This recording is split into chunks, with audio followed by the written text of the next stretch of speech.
So in 2023, I want to be able to improve those skills. And thinking back to a couple of previous guests, since I was really struggling a lot with being able to kind of figure out a lot of it, I remembered that Brad Collins told us in episode 252, everything is figure outable.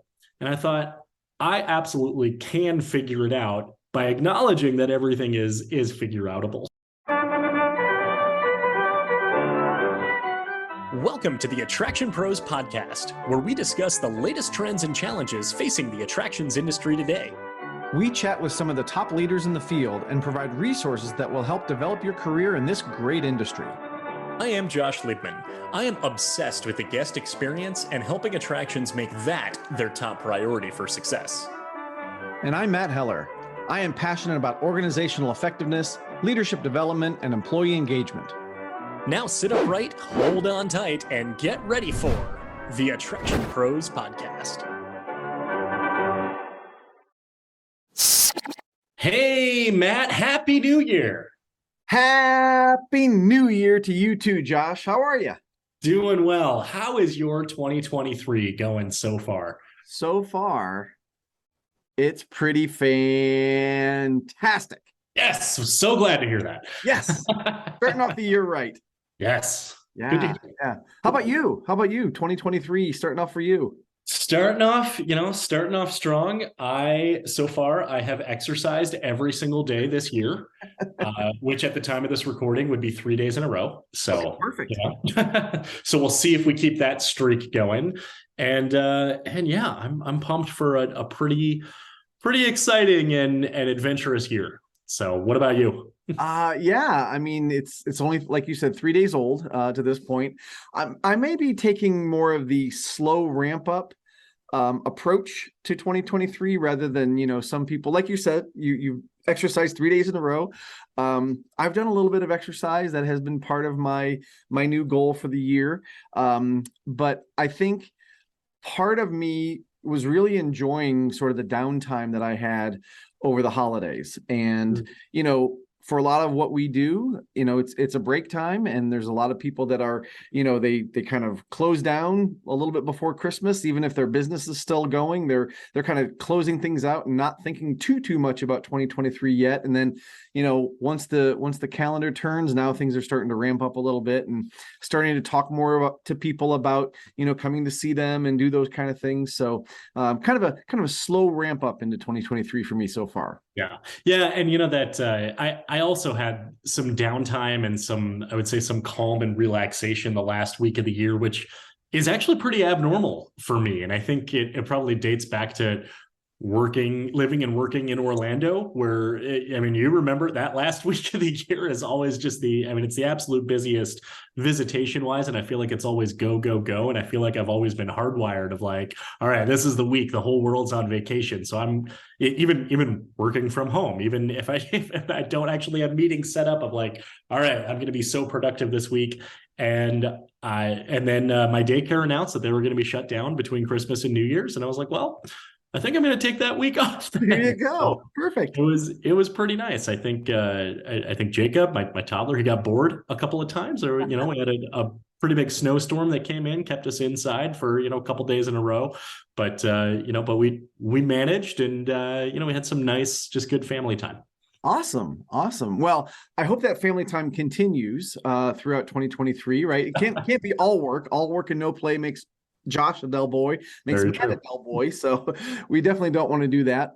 But we do have some goals that we want to talk about, right? Some things that, as we have done for the past couple of years, we turn this into our Resolutionary episode, and we talk about some of the things that we are looking forward to doing over the year.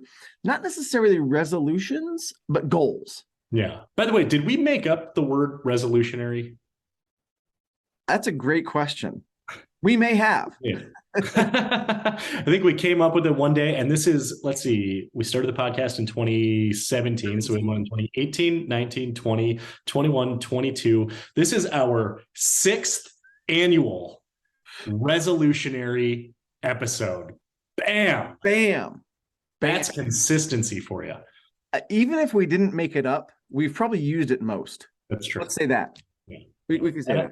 and I love that that this is always either the first or at least one of the first episodes that we do every single year. Nobody asked for this. We decide we're going to do it. We're going to talk about goals, and we've always taken a little bit of a different spin on it. Whether we've just talked about what it is that we're going to do. I think a couple of years ago we did guidance for the industry on what your goals should be. A couple of years ago we opened up the speak pipe. We asked everyone to submit what their goals were for for the following year. And last year we collected forecasts. That would probably be a good time. We should review what those forecasts were. See if they came true. Yeah, forecast for 2022. Yeah, right. go back, check it out. Go back, 52, 53 or so episodes into that one. But this year, just like every other year, we have found a unique spin to put on our resolutionary episode. And what we've done is we've come up with some goals for ourselves for the following year in 2023. So we'll have to follow up with this and, in 52 episodes from now. But we are using many of the guests and particularly advice that they've given throughout 2022. So we went back for the past year for all of the interviews that we did and pulled out some pretty remarkable advice that's going to tie into our goals and also talk about how we can use that. You can use that to fuel your goals and your resolutions for 2023, because we've had no shortage of great advice and great insights given by all of the past guests and frankly future guests on the podcast. And we thought we had a really good opportunity to really call back to many of the interviews that we did in the last year. And I have to say, this exercise has been really cool because, a lot of times we're very busy and we do an episode and we put it up and then we're on to the next episode. And by the way, our day jobs and our lives and all those type of things. So it's fun to go back and revisit them.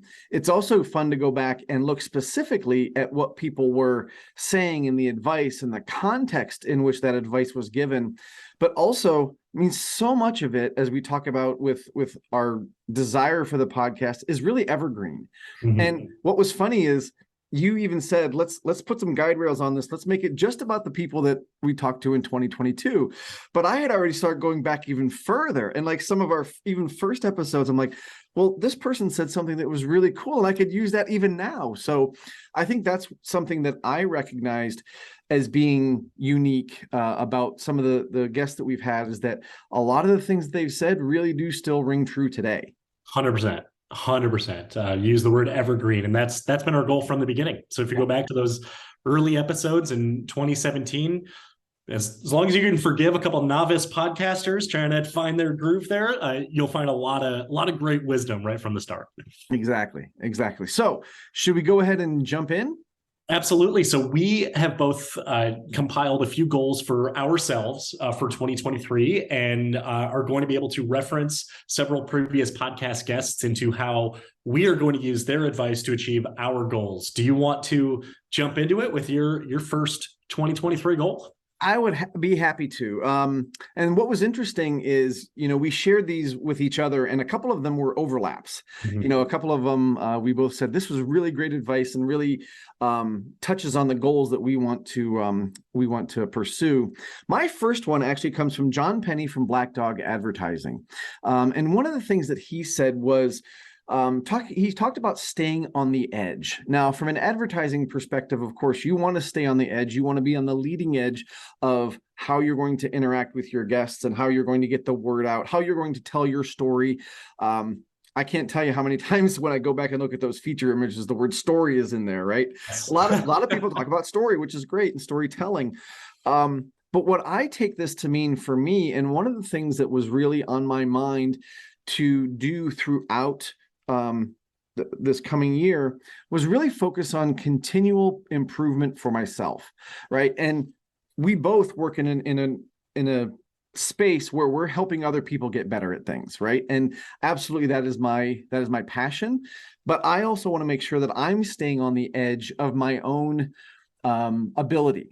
So when you think about getting complacent, I definitely don't want to do that. I don't want to just sit back and say, well, I've been successful in the last couple of years and this is how I've been successful, so I'm going to keep doing that same thing in 2023 and hope that that continues my success. So thinking about what John says is staying on the edge. One of the things that I really want to do is call out to people more and ask, what is it that I can do? How can I better serve, the industry or a particular group or a particular individual or my clients? Because a lot of times what I found is by asking that question, I get input that I never would have thought of myself, right? Mm. I also want to do things, like I've done in the past where I'm listening to other podcasts, not just ours, but listen to other ones, looking up things that I can do better for myself, how I can be a better coach, a better trainer, a better, client representative.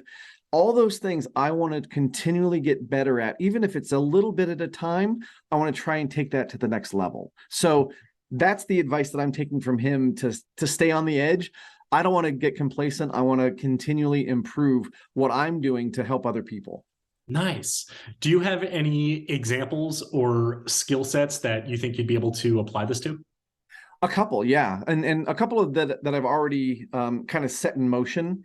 So about my POC University, YO University program that I started a few years ago. And I'll be honest, when I started that, I really didn't know how it was going to turn out and what it was going to turn into. But I really started to think about what I want that to look like in the next couple of years. And I actually was talking to my wife about it just a couple of days ago. And she says, well, what do you want it to look like in 5 years? And I hadn't really thought that far ahead with that program, but that really got me thinking about how I'm going to position it to be successful in the next couple of years, what I need to change in that program, how I need to, understand what has been successful, what hasn't been successful, and apply that to that particular program. Also, in a recent call with them, I asked the members, what could we do differently? And, there was great advice about, engaging with not young professionals, but early professionals. We kind of came to that distinction, right? Because there's some people that are early in their career, may not fall into the young professionals category, but early in their career in terms of their abilities and their skill set that maybe we could do some more outreach to. Finding other ways to get more people involved and also taking what I would say the curriculum to the next level, right, with some of the other feedback that we got. So already I'm trying to, access the people that have the thoughts about that, the input about that, so that I can use that to make that better in the future. That's awesome. And what I love about that, and kind of think one of the overarching messages is that you're acknowledging that complacency does not lead to growth. It leads to either stagnation or even decline. And looking at what John Penney said about staying on the edge is that, you use, your POC University as an example. The world around you is changing, whether you're influencing university or not, or in the changes that you're making. So changes are happening on the outside. What can we do to stay on the edge to make sure that there are changes that show that we're at the forefront of all of that as well? Yeah. You also talked about getting feedback from your members, from those who are essentially your customers, right? And say, well, how can this be better? And obviously, that's something that I talk about a lot with guest feedback. Is what are your guests saying of what can you do to improve, and are you listening to them and actually making those changes based off of what the people want? So, Yeah, awesome. Well, one other thing I would add to that, because you brought it up, is the growth piece of it and how that can be so empowering and engaging.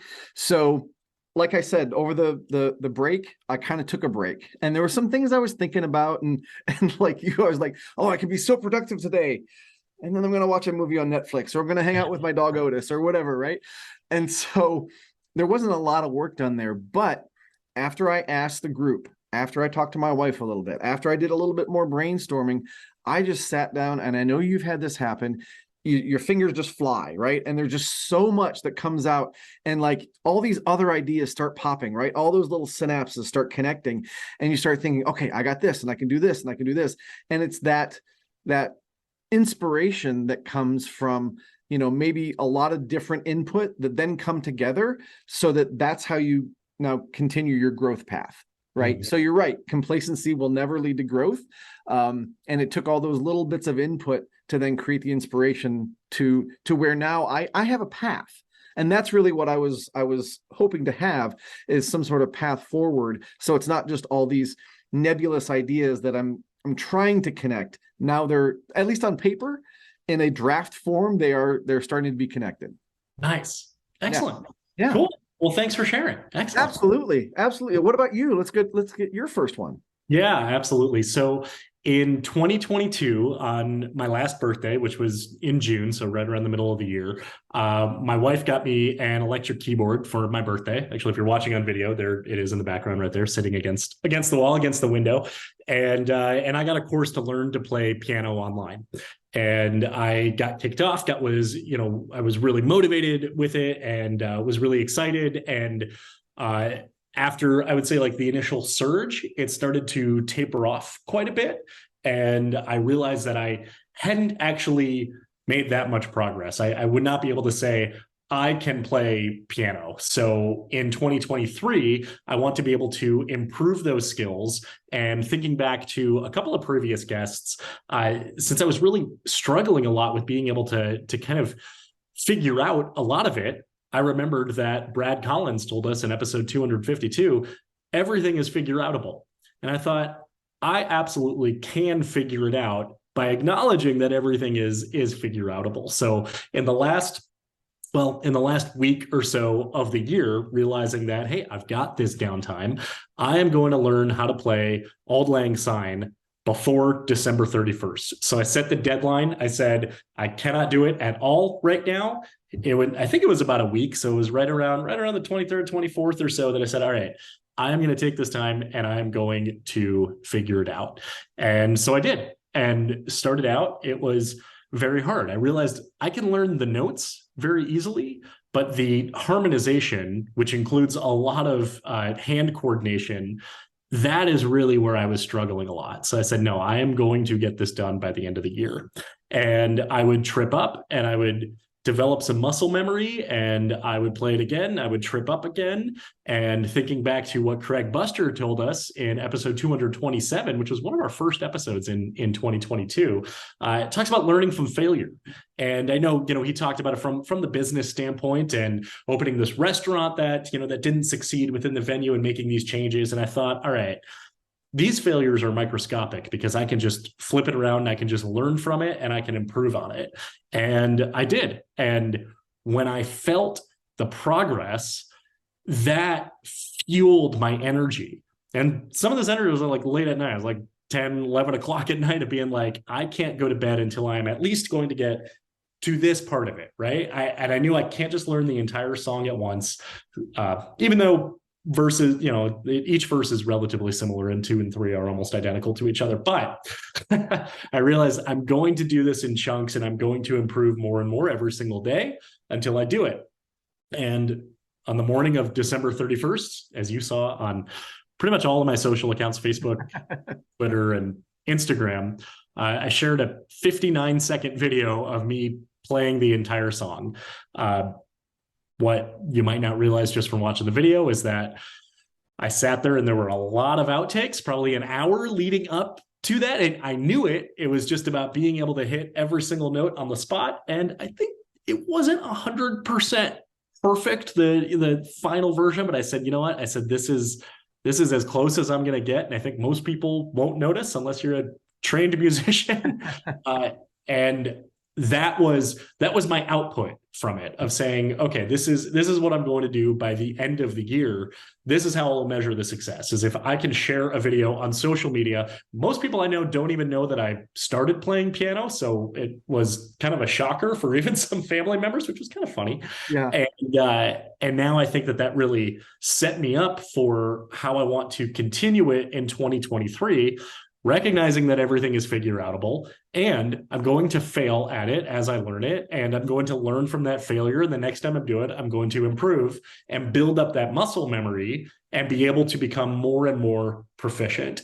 And I realized it really is more about the journey than the destination. Wow. Yes. And that was a great rendition that you posted. So thank you for doing that. That was wonderful. Want to hear it now? No, we're good. We're good. We'll insert it maybe. Okay, sure.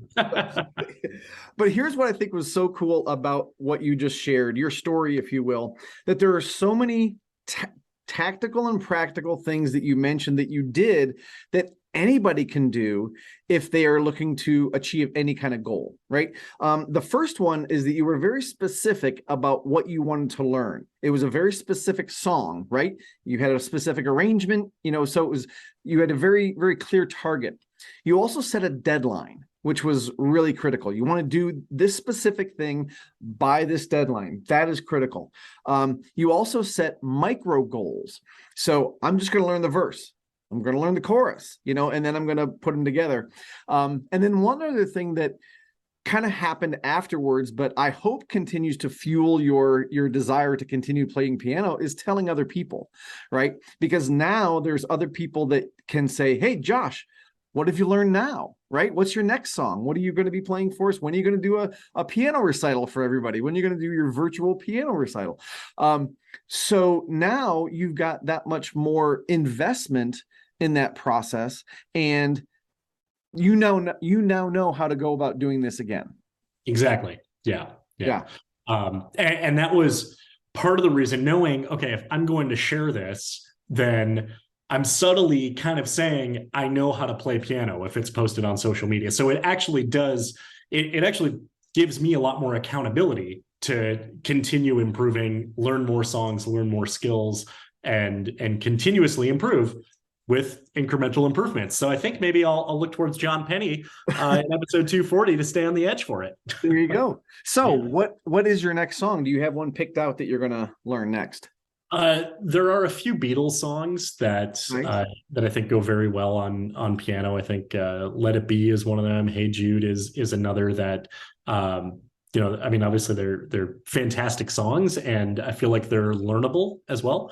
So I think kind of between those, adding a few, big Beatles fan regardless. So I think that no matter what, I'll probably try to add in a few of those, and then I don't know, I'll take requests. Okay, perfect. Yeah, you want to throw any in there?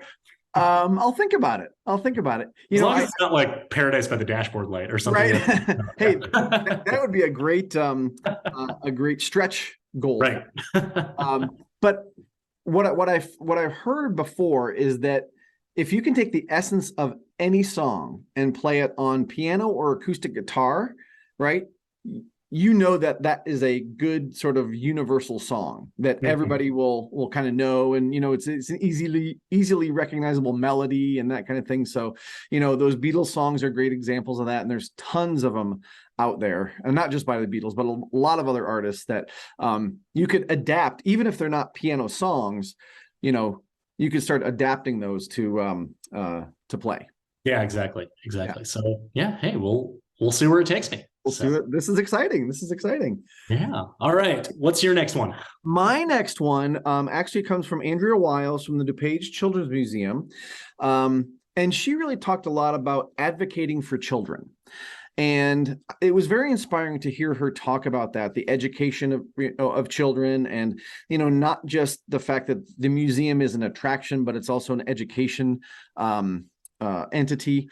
And I took that in a little bit of a different way. I don't deal with children a lot in my life, in my world, but I do deal with a lot of early or young professionals in the attractions industry, and that's sort of where I took this inspiration, is really advocating for lack of a better term, the next generation of leaders in the attractions industry. And I've started doing that a little bit, and I really want to commit to more of this for the coming year. So one of the ways that I've started doing this is I put a post out on LinkedIn about people presenting at IAAPA, right? Getting new voices to be able to present their ideas at IAAPA. And I've had a couple of people reach out to me and say, hey, can I get on the phone with you? And can we talk through some different ideas? And I'm absolutely happy to do that because as much as I love doing it, and I know that you love doing it, we're not going to do it forever. And we've got to continue to cultivate that next generation of people who have great ideas and who can be the voice of the industry, if you will. Mm-hmm. One of the experiences that I had at IAAPA that really drove me to kind of this thought process and this goal was that I did a session with people from the POC University group. right? And it was all about silos, and the people in the group got tons of great feedback, and it was so great to interact with them and to see them grow and to see them do this presentation and to see their faces, when they were giving the presentation at the end, and all the great feedback that they got.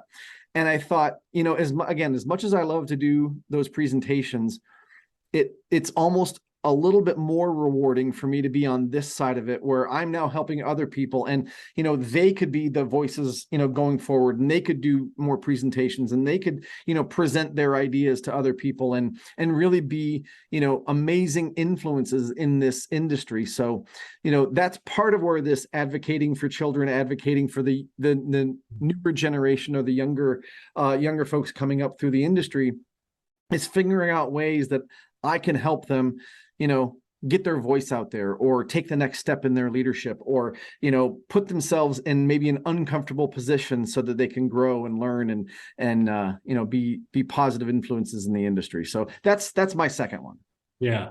Well, what I love about it is what you're talking about is making a long-lasting impression on the industry, using the skills, your background, your expertise that you have to be able to spur further momentum long after you're no longer in the industry, long after you are speaking at IAPA and being able to use your leadership skills and even your consulting to help others. You're really kind of taking everything and saying, okay, well, how does this continue on? Right. And that's any leader's job, right? You have to think about your legacy, right? What are things going to be like when you're no longer there? And even if you think about in the short term, you think about, okay, I've got a day off this week, right? What are things going to be like when I'm not there? And that's a conversation I've had with a lot of folks. And they're like, well, when we're there, things run smoothly. But when we're not, we hear the horror stories and, all those type of things. So what is that short legacy, I guess, if you could call it, that you're creating, so that your influence is still felt and people are still rising up to your standards within, a short period of time, but then also long term. And I know you've had this experience, and I certainly have, when people will come up to you and said, I worked with you 10, 20 years ago, right? And what you said had this kind of impact on me. And that's what I want to make sure that these folks understand, is that they have the ability to have that kind of influence and impact on other people. And if there's anything that we could use more of in this industry and in this world, it's more positivity and more positive influence for people who are just being genuine and putting themselves out there in order to help other people grow. Yeah. So there's a lot of things that are like meta here that I'm thinking about. The first is that you're really talking about practicing what you preach, because what you do for a living is you help organizations develop their leaders to better suit the organization. What you are doing is helping to develop leaders and be able to branch yourself off so that it has the benefit to the industry. The other thing too is also that, you talk about, like you just said, when somebody says, hey, I worked with you 10, 15, 20 years ago, and you had that impact on me. That's something that we all can and should be doing, really regardless at what point of our career we're in. It's really interesting. So I, for the time being, still qualify as a young professional by IAPA standards at the time of this recording. In 2023, that will expire. And I still feel like I have the mindset of, I look to the seasoned veterans in the industry who are older than me, who are more experienced than me, who can give guidance. And I go to the expo and I see, whether it's the ambassadors, whether it's students, or whether it's recent graduates, coming up to me and actually like saying similar things, whether they've listened to AttractionPros or whether they've heard me as a guest on other podcasts or on the guest experience show, or kind of saw me speak or something like that, of realizing like, hey, I did this because of what you said in this session, or because you said in this podcast, or whatever it was. Someone even told me just at the most recent expo that the educational track that they went down was because of a podcast that they heard me on 2.5 years or so ago. So things like that, we have this type of influence, and we probably have a lot more than we realize. But being proactive and really putting our foot forward towards wanting to plant those seeds towards the future, we might benefit them one day or not, but the industry will. Right, absolutely. And I think one of the things that goes right along with what you were just talking about is having the confidence to know that you have ideas to share, right? And you've got experiences. Like when you say that you walk into the expo and or into some place and you're looking for advice from other people. You're the wide-eyed little kid. So am I. I still feel that way. I've been in the industry for over 30 years, and I still feel like, when I go to IAPA, I'm like the little kid with the bag, and I want to, get as many brochures as I can and stuff like that. I mean, that's still me. And for someone to come up to me and ask for advice, that's really humbling. I really appreciate that. And I had actually a couple of conversations leading up to the expo and one at the expo about imposter syndrome, which I believe we've talked about in the past. Mm-hmm. And what was so interesting is that the two people that were talking about it both have a lot of experience. Just a ton of background and knowledge to share and things like that. And one was like, well, I'm not sure if I should do X, Y, and Z because I don't have enough experience. And I'm like, yes, you do. Like, just look at what you've done. And what was so fun, and this is where, kind of the advocating comes from. I went and I found one of the other people that I had this conversation with about imposter syndrome, and we had kind of talked through it and worked through it. And I brought her over to talk to the other person that I was just talking to. I'm like, you talk to her now because you've been through this and you've done so, showing the first person that, yes, we talked about it, but now you can lead somebody else through it. Right. Mm-hmm. I think that's another facet of leadership, when you can not only develop leaders, but you can develop leaders who can lead others. Mm-hmm. Absolutely. Cool. Yeah. Well said. Cool. Yeah. All right. Number 2 for you. Okay. So I first mentioned this in our Resolutionary episode. I do not remember the year. I think it was either 18 or 19. I don't remember which one.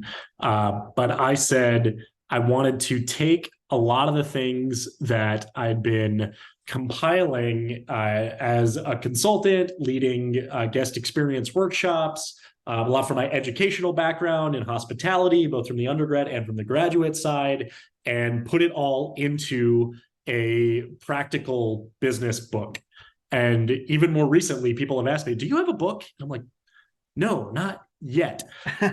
Well, I'm pleased to say that in 2023, if all goes well, I'll be getting published. Yes. And my goal is to have a successful book launch. So I think by checking the boxes, I can get the book launch, but the word successful is really kind of what I'm focusing on, and still working on maybe assigning some tangible metrics to that. I think I have some thoughts swirling in my head, but the goal is for it to be a good book launch. And I'm thinking back to two guests who said similar types of concepts in from their own lens. One being Winston Fisher from episode 234, talking about thinking outside the lines, and Sarah Clark from episode 264 of thinking outside the box. Similar type of concept, but also about being creative. And it also ties into what Peter Ricci told us in episode 256 of embracing crazy ideas. So I think that there's a lot of traditional type of marketing, traditional type of advertising, traditional types of ways to get books published and advertised. And I certainly want to go down all those routes, but I also want to train myself to really think outside the lines, think outside the box. And if there are crazy ideas that either I come up with or come across my way, to really embrace them and consider that for the biggest impact. So I'm a little surprised you didn't mention Eric Fluitt and putting the book in the Pope, in the Pope mobile and driving that around New York. Very true. He was from 2020, but even that further, yes, you're right. Yes. That's why you didn't mention him. Okay. That's why. Sorry, Eric. No, I love that. And I remember back when this was a BHAG for you, right? A big, hairy goal. Audacious goal, right? Yeah. To write a book. And I'm so glad that you're following through with this. I actually have a question. So when you talk about the metrics of being a successful book launch, What are those metrics? What are you thinking that would create a successful launch? Right. And I know part of it would be number of books sold, but I don't know if I feel like that's more of a vanity metric than anything. I think if I'm able to develop a certain audience size that could be tied into whether it's book sales or, a couple that I'll be, giving out, sending to people. If there's an email list that maybe I'll be creating for it, these are all things that, that I'm thinking about. If it results in people wanting me to come speak to their organization, I consider that for me means that the book is going to have impact, as well as speaking more at conferences. So it's not just, I wouldn't say it's just sales dollars, but I think really kind of the peripheral, I don't know, halo effect of everything around that. I know that's kind of a vague answer, but I think I'm still trying to form my thoughts around it. Absolutely. Well, it's not a vague answer. I mean, it kind of sounds like it, but as someone who is doing that exact same thing, I find that, I'm not getting rich off of book sales, Right. But it's an incredibly powerful way to say, if someone has called me up and said, hey, we're thinking about, using you for some training and things like that. Oh, do you have some of my books? No. Okay. I put them in the mail. They get a free copy, then they can see a tangible proof of my concepts and the things that I talked about and things like that. And your authority on the subject matter. Exactly. And that book helps you kind of create that calling card for that kind of relationship. So while it doesn't necessarily bring in a specific dollar metric, it absolutely helps build your brand as a professional. Are you willing to, and you can say no, and we can edit this out, but are you willing to share a little bit about your book and what you're calling it?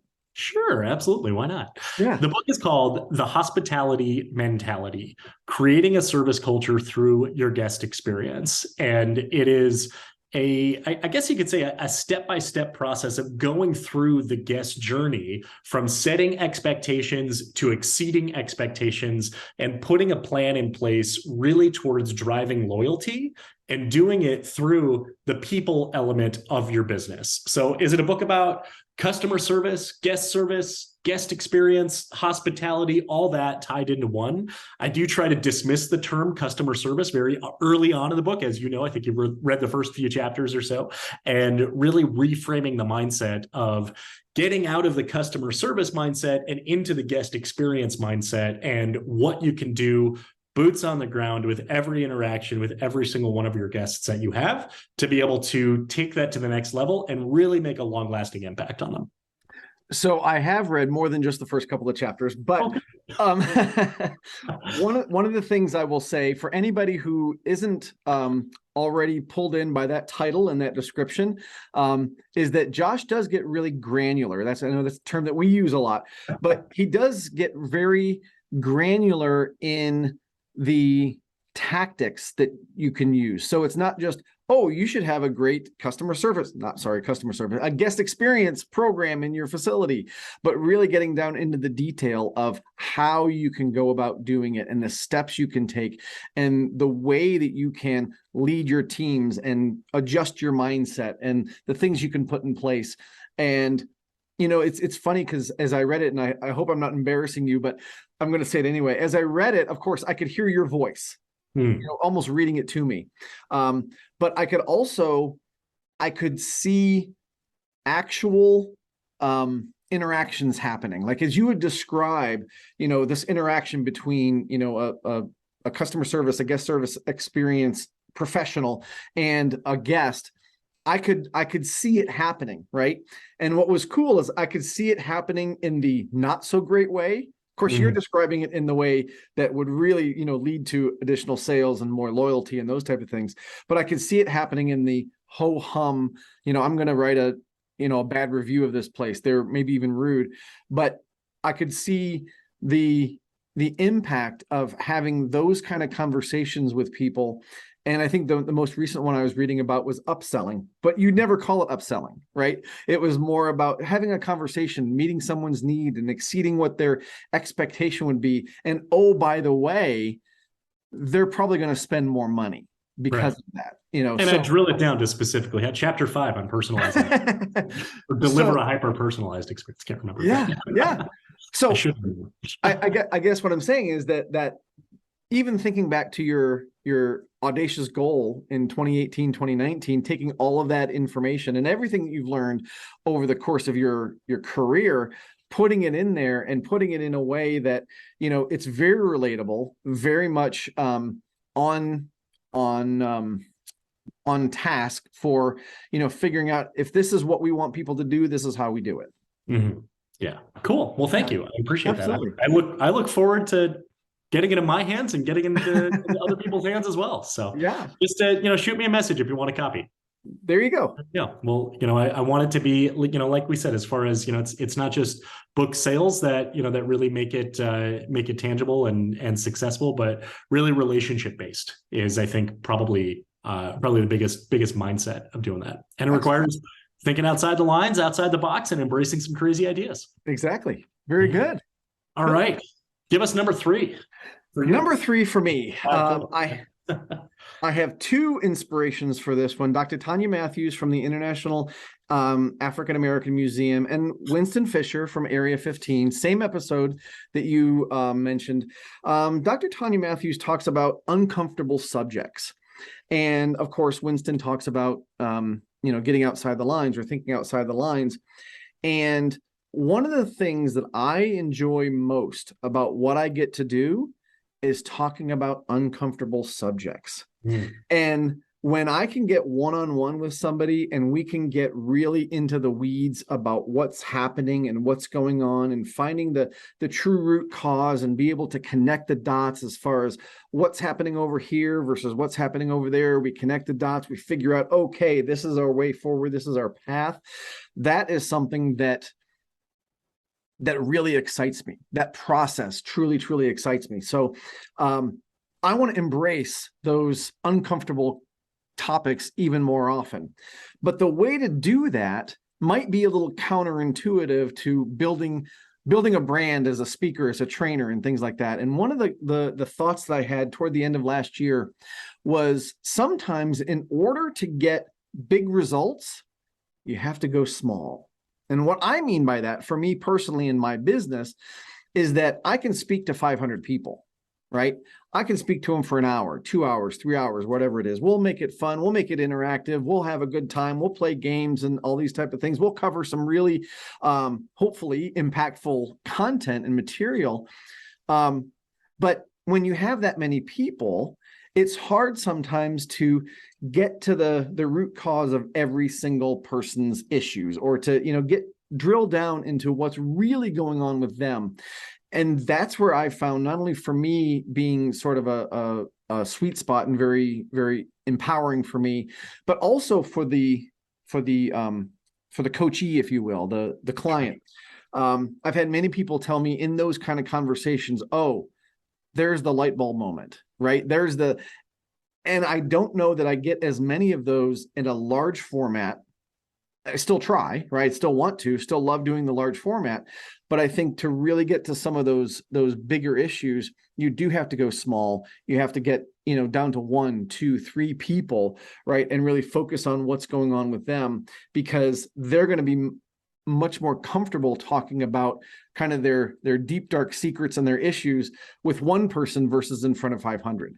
So again, kind of thinking outside the lines of a scale, how you scale a business. A lot of times people will say you scale bigger, right? You get bigger. How do you, maybe this is a little backwards from my first one where I want to, influence more people, but in order to really get to the heart of the matter with folks, I really enjoy that process of diving deep, getting small, having a one-on-one conversation, and being able to do that so that we can really help people. I find that in some cases you can get bigger results by going small. For sure. Oh, you definitely can. It's the inch wide and a mile deep versus the mile wide and an inch deep. And there's almost like this required balance between the two of them. And I like how you kind of took two, like bring up uncomfortable subjects and thinking outside the lines while also talking about scaling down and getting small to get big results. It's interesting. Like when we do Attraction Pros Live, we open up the room and we're kind of asking people to say, hey, if you have deep, dark secrets you want to share, you've got the opportunity to do so. We do it without saying that, and we want to make sure everybody is uncomfortable. There have been a couple of times where somebody has raised their hand, took the microphone, and said something very vulnerable, which frankly, yes, it makes for great podcast content, but it also, it shines a light on that individual and it helps them, release what they need to release. But is it also, the best format? And whether it's, Attraction Pros Live or even just kind of large speaking gigs or conference sessions where it's one on many, are there fewer opportunities to get those light bulbs because people might not necessarily be raising their hand to share something uncomfortable? So I wonder if there's a balance of, if you did everything one-on-one with every single person that you work with, you would have an immense amount of impact on those people. You would be physically exhausted and drained and probably emotionally exhausted. Well, that's a therapist, right? I mean, that's basically kind of the role of a therapist, while at the same time speaking in front of a large number of people. Wonder if there's that opportunity that to be able to get those light bulbs to go off and have people be able to internalize something, and then maybe they can share with you in a private setting, or if they need to share it all, if they're at least taking it back, implementing that, internalizing it, getting the impact that they needed. But then it would be more difficult to actually measure what those results would look like. Absolutely. And it's interesting you mentioned that format, because that's sort of what I've started to do, even in the last couple of years. And I want to continue with this trend, is that, for example, in the past, I may have come into an organization and said, let's do a full 8-hour day session or whatever it is, right? Well, now I break that up and I say, let's do a half-day session, and then I'll still be on site and I'll do one-on-ones with anybody who wants to go deeper, right? And that has been a really powerful formula for people to be able to say, okay, we did this in the large session and I want to go deeper. There's something else I need to talk about that's more of a one-on-one. But I think you also bring up a good point of balancing, that uncomfortable conversation, and to be able to have it in a larger group. So part of what I do try to do is create a safe enough space where in a group of 30 or 40 or 50 people, that even if they're not willing to say something out in front of everybody, which I totally understand, if they're doing it in a small group and I can set it up so that they are kind of coaching each other and they're bringing up these things that they can really get help on and they really need the help, then that's still a very powerful mechanism as well. So it's finding it. You're absolutely right. It's finding the balance of being able to have that kind of influence. But I may need to do it, at times on a larger scale. Yeah. Cool. Excellent. Yeah. Woo. All right. Number 3 for you. All right. So my third, as we pull into the finish line here of our goals for 2023. So I had a lot planned for this year. I had a lot of changes that were coming, and all of a sudden those kind of came to a halt. So as my family and I we're coping with these changes that have happened and regrouping from it, the most important thing for 2023 is to really embrace family. And we've had a lot of guests who have talked about that. And even just in the past year, Brian Knoebel talked about putting family first in episode 244. Chuck Ray talked about putting family first in 266.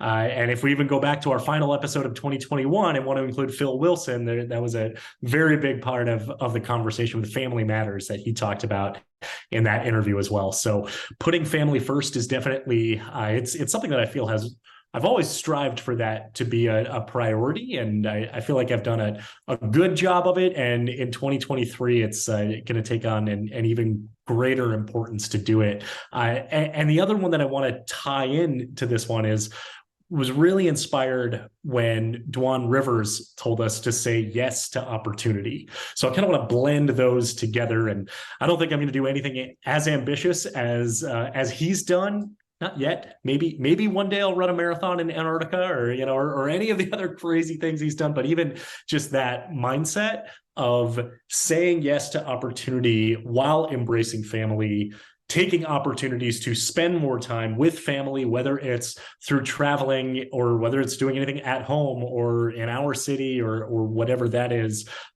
saying yes to opportunity, which can also include things for myself as well, which could be travel with or without family. It could be greater engagement with the industry, or anything else that otherwise would not have been able to do in 2023, that now that my plans have changed significantly, that it has opened up. That's awesome. And I think, anytime that you can put your family first and, make that a priority, I think it's a good thing. I think it's also a challenge, as you will, attest, and probably everybody will attest that, saying putting your family first is one thing, but actually taking the steps to do that. I know for me, sometimes I'll look at the calendar and it's just my wife and my dog and I. So I don't have children. But I look at the calendar sometimes and I'm like, I'm going to be gone this entire week, or I'm going to be gone for a 2-week stretch. And is that the life that I want to have with the family? And then of course you balance, well, if I'm traveling, that means I'm working, that means we're eating. So there's that part of it, but are there different ways to do that? And to your point of saying yes, maybe it's saying yes to a different opportunity. I also think that, I'm glad you kind of clarified, because I think there can be a contradiction of putting family first and saying yes, because a lot of times people will say, well, you're saying yes to all these business opportunities, but not necessarily, right? And I've always believed that when you say yes to something, you're also saying no to something else. And maybe by saying yes to more time with family, you're saying no to a specific business opportunity, or no for right now, or no, we're going to do it in a different way so that I can say yes with my family. So, there's lots of different ways, I think, to peel back that onion. And I think you've done a really good job of kind of identifying how those two can go together. Well, I appreciate that you pointed out that it could be contradictory, because I was thinking about that as well. Because I'm like, oh, saying yes to opportunity. It's like, I want to go here. I want to ride this roller coaster. I want to do all of this. But it's, well, wait a minute. These two should be combined so that I am able to balance it. And maybe it is a business opportunity or a conference that requires travel. Is it to a destination that that we could take a family trip to? And we haven't done something, and we've done that, little bits and pieces, but not really. And to see, okay, can we make it work? Can we take opportunities together as a family to be able to accomplish both of those, what would be contradictory, but in tandem with each other? Absolutely, absolutely. So my question, I think, to you then is, with those two goals, family first and saying yes, what is your criteria? You kind of mentioned that a little bit. Like, if it's someplace you can go as a family, and then you can say yes to that business opportunity, that's kind of how you'll make that decision. But again, I think some people are gonna say, well, if I'm saying yes to all these things, I'm saying no to my family, and vice versa. So how do you strike that balance? Like, as you look forward to 2023 and you've got these two goals, I'm just curious, like, practically, tactically, like, what is it that's going to go through your mind to help you make those decisions? Yeah, good question. So I think part of it is identifying where the priorities are and identifying where the balance lays. If I need to do something for business and travel, say it's for a conference or for a speaking engagement, if I can't tie in my family into that opportunity, what am I doing to, I would say, make a deposit on the other end of the scale? Is it something that I can do to be able to do something for my wife? Because if I'm gone, then there's only one parent at home. So being able to kind of balance out the universe in that capacity when those opportunities exist. And I think that's also part of saying yes to the opportunity, to those types of opportunities, to be able to ensure that my wife can have that same level of balance as well. Absolutely. Absolutely. Wow. So that's a good one.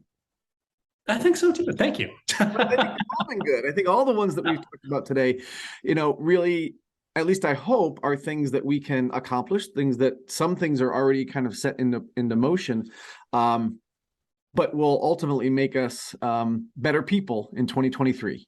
Exactly, exactly. And like we've said at the beginning of the episode, that we've had so many amazing guests. Well, not just in 2022, but since 2017.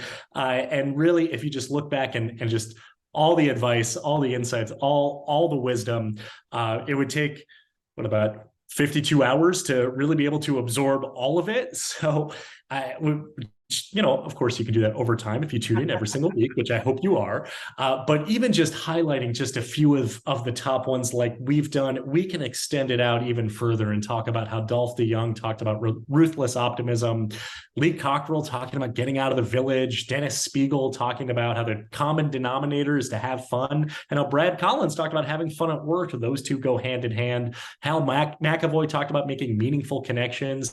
Jesse O'Daniel talked about putting your stamp on it. Such a good one. And John Penney, we talked about him earlier, talked about exceeding your goals. Craig Buster talked about celebrating the wins, and just, everyone has contributed something that we can really take from it and be able to internalize it and implement it in our professional lives and in our personal lives as well. Absolutely. And if any of our listeners have specific things that you've kind of taken away from one of our guests, or say that's something that I want to implement, we would love to hear that as well, to celebrate the wins that maybe you're having, as well as you enter into 2023. Please do. Yeah. If you want to get in contact with us, we're pretty open on most of the channels that we're on. If you want to email us, AttractionPros@gmail.com. We're on the main social platform. I shouldn't say the main, like there's main and non-main ones, but we're on Facebook, Twitter, LinkedIn, and Instagram. One day, maybe we'll be on TikTok, maybe not. As of right now, probably not. Probably not. Make sure to, sign up for our email list where you can get notified of new podcast episodes at AttractionPros.com/subscribe. So Matt, this has been just such a great conversation. Can't wait to listen to this again 1 year from now to see how we did, right? And to the next Resolutionary episode. And just here's to a happy and healthy 2023. And for everyone out there who is watching and listening, just remember, we are all Attraction Pros. Thanks for listening to the Attraction Pros podcast. Make sure to subscribe so you can tune in when new episodes release. And even better, please leave us a review on iTunes. For more information, visit AttractionPros.com.